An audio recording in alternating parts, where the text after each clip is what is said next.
আমার এটা সুন্দর চলছে। এখানে কোনো ধরনের সিকিউরিটি বা ইয়ার পরিষেবা দেওয়া যাবে না দাদা। সেই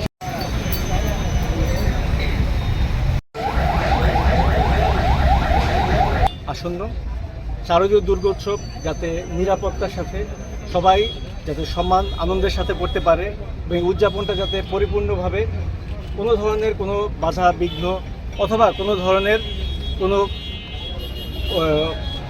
অন্য কোনো ধরনের প্রভাব বা যে কোনো কারণে যাতে এটাতে কোনো ধরনের সমস্যা না হয় সেটা নিরাপত্তা নিশ্চিত করার জন্য বাংলাদেশ নৌবাহিনী অন্যান্য সশস্ত্র বাহিনীর সাথে কাঁধে কাঁধ মিলিয়ে কাজ করে যাচ্ছে এবং আমরা অঙ্গীকারাবদ্ধ যে নিরাপত্তা সঠিকভাবে এবং সুন্দরভাবে নিশ্চিত করে সবাই যাতে এটা উপভোগ করতে পারে।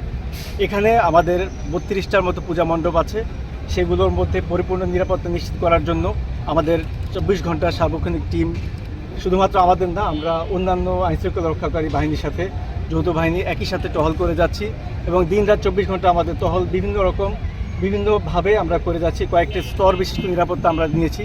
আমরা ইনশিওর করছি যাতে প্রত্যেকটা জায়গায় সিসিটিভি ফুটেজ এবং সিসিটিভি কানেকশনস থাকে এবং সেগুলো আমরা যাতে সার্বক্ষণিক মনিটর করতে পারি, সেই জন্য জেলা পরিষদ থেকে এবং আমাদেরও নিজস্ব নিরাপত্তা ব্যবস্থা আছে। আমাদের যারা গোয়েন্দা বাহিনী আছেন তারাও পরিপূর্ণভাবে মাঠে আছেন এবং আমি আশা করি ইনশাআল্লাহ এটাতে কোনো ধরনের সমস্যা হবে না।